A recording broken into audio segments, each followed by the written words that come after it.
আরজিকর কাণ্ডের প্রতিবাদে সরব হয়েছেন সমাজের সর্বস্তরের মানুষ। ঘটনায় দোষীদের শাস্তির দাবিতে আন্দোলনে নেমেছেন চিকিৎসকেরা। এবার এই আন্দোলনকে দমানোর জন্য ভিন্ন পন্থা পূর্ব মেদিনীপুর জেলার মুখ্য স্বাস্থ্য আধিকারিকের।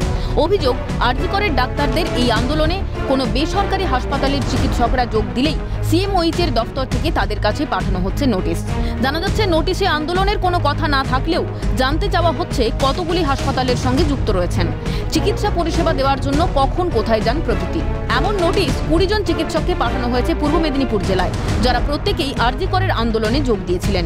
সিএনএর ক্যামেরার সামনে এমনই চাঞ্চল্যকর অভিযোগ করলেন স্মার্ট পুলাই নামে এক চিকিৎসক।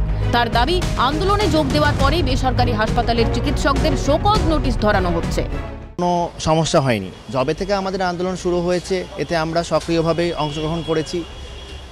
তারপরে বিভিন্ন প্রাইভেট ডক্টরদের কাছে নানা রকমের শোকজ আসছে যে এখানে কেন চেম্বার করা হচ্ছে, এতগুলো হসপিটালে কেন অ্যাটাচড। তো এইগুলো কিন্তু আমরা এতদিন চেম্বার প্র্যাকটিস করছি বা ডাক্তারি করছি, কোনো দিন পাইনি। যবে থেকে আমরা দেখছি যে এই আন্দোলনে আমরা যুক্ত হয়েছি, শুধু একজন দুজনের কাছে না, সবার কাছেই এরকম যে মেদিনীপুরে ওখানে 20 জনের আমার কাছে খবর আছে, এসছে নোটিশ। হ্যাঁ, যে মানে আমাদের যেটা লেখা আছে যে এতগুলো হসপিটালে কীভাবে আপনি অ্যাটাচ আছেন, সেগুলোকে আপনি আমাদের কৈফিয়ত দিন। সবগুলোই প্রাইভেট হসপিটাল।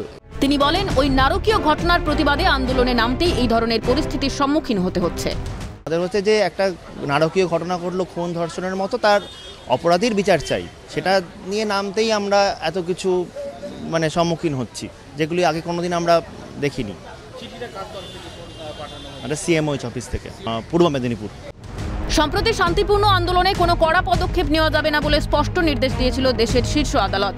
তারপরও কেন এভাবে বেসরকারি হাসপাতালের চিকিৎসকদের শোকজ নোটিশ ধরানো হচ্ছে? কোথাও কি চিকিৎসকদের এই স্বতঃস্ফূর্ত আন্দোলনে রাজ্য প্রশাসন ভয় পেয়েছে?